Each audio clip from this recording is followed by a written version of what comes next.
Si vous aimez mes vidéos, abonnez-vous et n'hésitez pas à mettre un pouce bleu.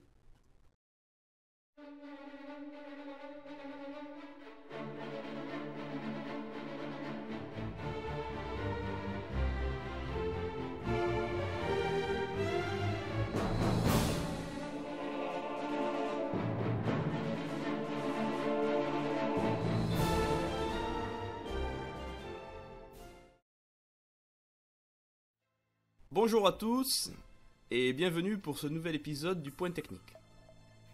Aujourd'hui, dans ce dernier volet du cycle de la boxe française et du chausson par Julien Félix Delaunay, nous allons aborder et étudier les coups de pied. Alors il n'y a pas beaucoup de techniques véritablement qui sont décrites dans ce manuel, vu qu'il n'y en a que deux, le coup de pied bas et le coup de pied brisé. Mais on a l'avantage d'avoir plusieurs versions et déclinaisons du coup de pied brisé qui peuvent être assez sympathiques à travailler sur le plan technique et qui peuvent être très surprenantes lors d'un assaut. Nous allons donc commencer maintenant par le coup de pied bas.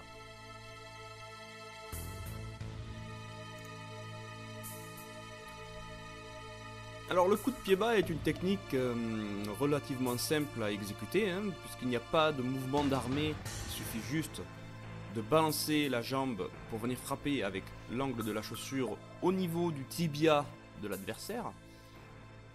C'est un coup de pied qui n'est pas spectaculaire, visuellement il n'a aucun attrait, en termes de publicité spectaculaire pour attirer le chaland, si je puis dire, mais il est d'une efficacité radicale.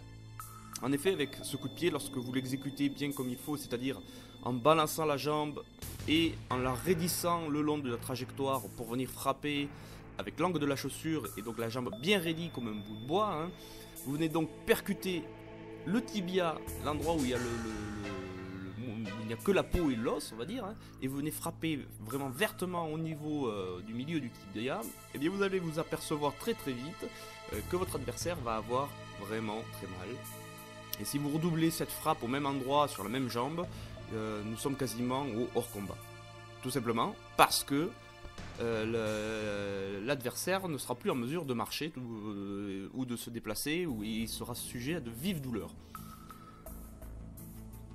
Si vous êtes sadique, vous pouvez aussi taper sur les deux tibias l'un après l'autre et vous verrez que le hors combat arrivera encore plus vite. Voilà, c'est une technique vraiment très efficace que j'apprécie beaucoup, surtout quand j'ai face à moi des élèves ou des personnes qui ont un vécu autre que la boxe française et qui ne connaissent pas ce coup de pied. Et très rapidement, ils comprennent très vite l'utilité d'avoir un bon jeu de jambes afin d'éviter ces coups.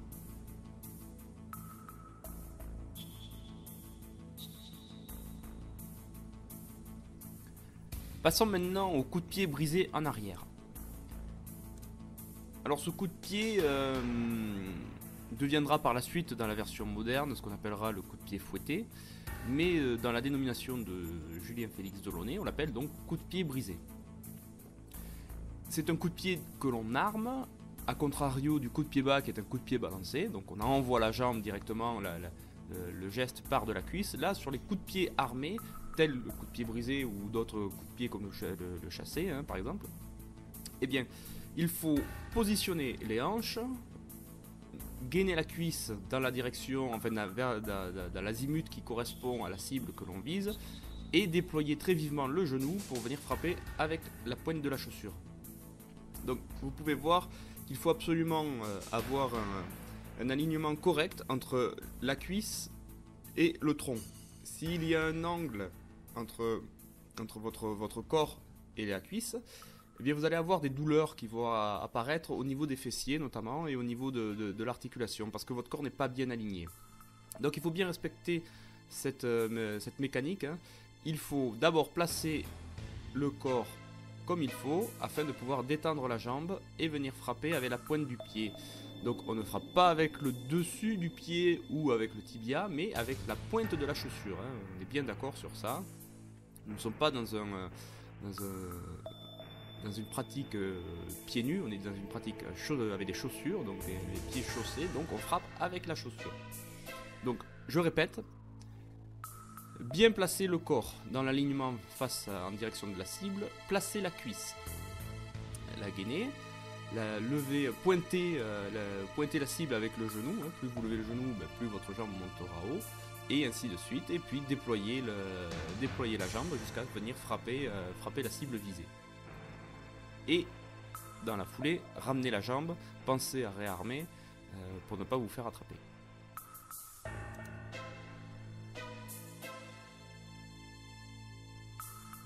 Deuxième variante du coup de pied brisé. Maintenant, nous allons frapper vers l'avant.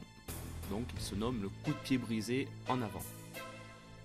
Donc, vous partez de la jambe arrière, vous faites passer les hanches devant, hein, en faisant passer la jambe arrière, elle vient à l'avant, avec les hanches qui suivent le mouvement. Hein, vous voyez toujours cet alignement cuisse et tronc.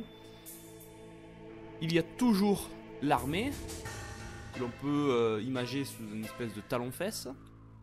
Et à partir du moment où on est bien placé et que la cible a été bien sélectionnée, on a bien choisi vers où on allait envoyer le coup de pied, et bien là on déploie très, très vivement. Et une fois qu'on l'a déployé, on ramène la jambe en réarmement. On pourrait en faire un deuxième hein, si on le souhaitait, ou si le premier coup n'était qu'une feinte, on pourrait faire un deuxième coup de pied brisé ou en haut ou en bas, ou enfin là où vous jugez utile de l'employer.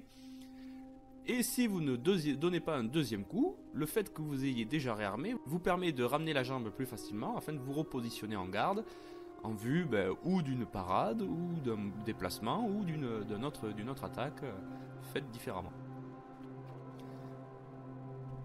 Je tiens quand même à rappeler encore une fois aussi qu'il faut travailler les coups de pied dans les deux gardes, et pas seulement dans sa zone de confort. Il faut tâcher d'en sortir, travailler garde à droite et garde à gauche, afin de pouvoir parer à toute forme de possibilités, que ce soit suite à des déplacements de soi-même ou à des déplacements de l'adversaire.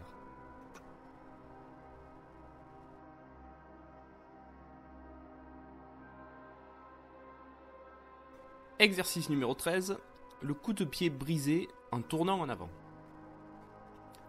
Alors il y a très peu de différence en vérité avec le coup de pied brisé en avant. Le seul véritable changement, ce sera le fait que l'on continue le mouvement de rotation sur le pivot après la frappe.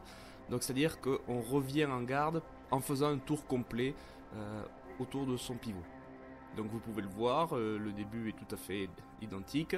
On fait passer les hanches, on arme la jambe, on déploie et au lieu de ramener par l'arrière, on continue le mouvement en avant pour revenir en garde comme nous sommes partis.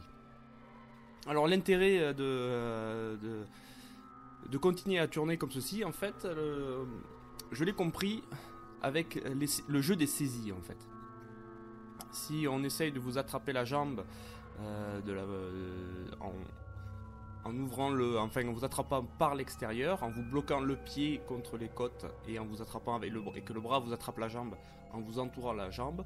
En faisant comme ceci, en fait, c'est un moyen d'échappatoire très efficace. Le pied glisse entre le bras et le tronc de l'adversaire et vous ne pouvez pas être capturé.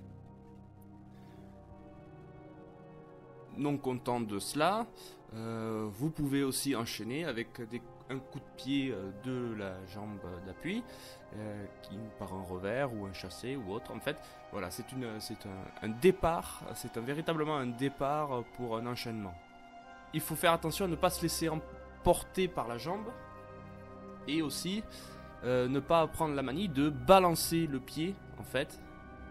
De balancer le coup de pied pour venir frapper, donc c'est-à-dire de laisser d'envoyer la jambe non armée et de n'être dans aucune maîtrise de la trajectoire ni de l'élan. Donc il faut vraiment bien faire attention à ça. Le coup de pied de base, la première partie du coup de pied est armée hein, et en fait on fait que continuer l'élan en ramenant le genou à soi pour continuer à tourner.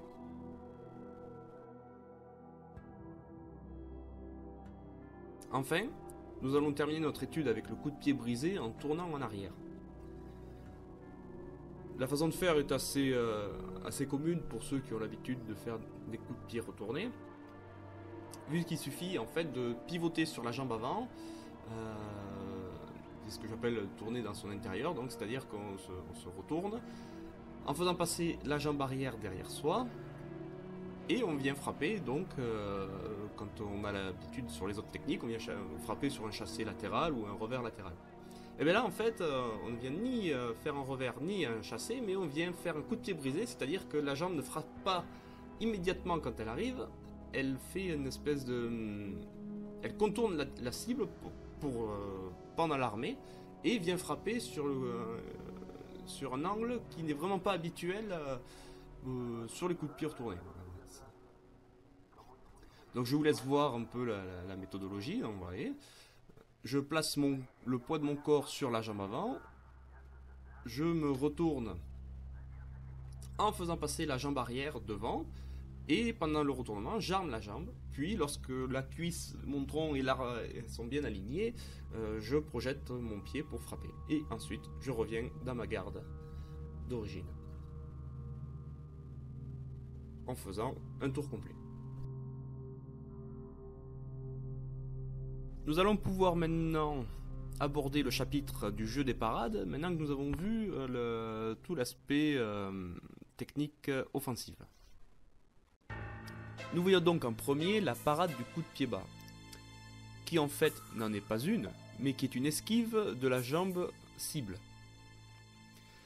En fait, il est complètement stupide de vouloir protéger son tibia d'un coup de pied bas en y mettant le poing devant. Ça nous mettrait dans une position tellement désavantageuse que c'est insensé d'avoir ce comportement. En fait, si le coup de pied bas est un coup très simple à exécuter, il est aussi un coup très simple à s'en protéger, à esquiver, donc par un simple retrait de la jambe, ou un demi-retrait suffit largement, ou même un changement de garde en rompant, et voilà, vous avez sauvegardé vos tibias. Encore faut-il avoir la vivacité d'esprit et le coup d'œil avisé pour retirer la jambe au bon moment.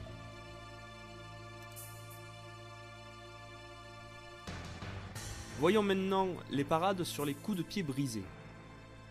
Alors suivant l'angle, enfin du moins suivant le côté d'où va venir la frappe, eh bien les parades ne vont pas forcément être tout à fait les mêmes. Sur le coup de pied brisé en avant, on vient se protéger avec le bras gauche ou le bras droit, en tout cas celui qui est devant, et on vient faire barrage en inversant la frappe, un peu comme si nous mettions notre bras en position de prime. Si vous connaissez un peu le monde de la canne, voilà, vous mettez votre bras en prime pour venir vous protéger. Le but, c'est de bloquer suffisamment en avance le pied pour ne pas que la pointe vienne frapper quand même vienne vous frapper les côtes. Donc avoir une garde très groupée, un peu comme on peut le trouver un peu maintenant dans la boxe anglaise moderne ou dans la savate moderne sportive, où ils ont l'habitude des gros gants, cette parade groupée ne marche absolument pas contre une frappe avec la pointe de pied, tout simplement parce que le pied va passer derrière le coude, ou au mieux tapera dans le bras et viendra vous faire mal au bras, ou au pire passera juste derrière le bras et viendra vous frapper les côtes. Ensuite, lorsque c'est un coup de pied brisé en tournant, et bien là vous venez toujours utiliser le bras gauche ou le bras droit, en tout cas celui qui est devant, et vous venez faire barrage devant vous pour bloquer le passage et ainsi empêcher la frappe de toucher votre ventre ou votre plexus, qui là aussi peut être très douloureux et peut amener au hors combat. Donc vous pouvez le voir sur la vidéo, il faut avoir un léger mouvement des hanches pour venir se protéger et mettre le bras bien en barrage devant la frappe. Là pareil, je rappelle qu'il ne faut pas grouper la garde, il ne faut pas grouper les bras bien contre soi, tout simplement parce que la pointe du pied pourrait passer ou derrière, ou trouver une faille dans un petit endroit pour se faufiler et venir vous porter quand même la frappe. Enfin, voyons donc la frappe sur le coup de pied tournant en arrière, coup de pied brisé tournant en arrière. Donc là pareil, vous venez vous protéger avec les bras. Toujours en avant,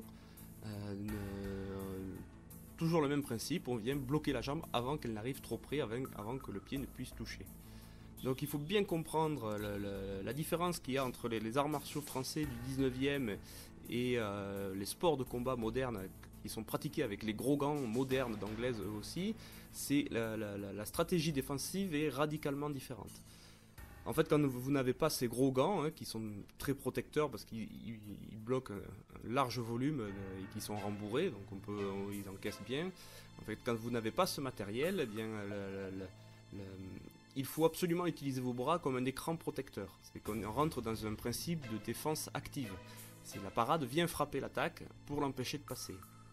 Surtout que si cette parade est bien faite et bien mise à propos en venant bloquer au bon endroit, c'est-à-dire dans les articulations, que ce soit du poignet, c'est sur une frappe en poing, ou au niveau de la cheville ou du dessus du pied, si les chaussures employées sont un peu molles, on va dire, c'est pas des chaussures très rigides, et bien la personne qui vous frappe aura elle aussi mal à ses articulations et l'idée de continuer à frapper risque de lui passer très vite parce que effectivement elle va se retrouver handicapée par des chevilles endolories, des tendons blessés, voire peut-être ça peut être aller un peu plus loin au niveau des douleurs et donc même carrément cesser le combat, cesser de vous attaquer parce que vos parades lui ont fait mal.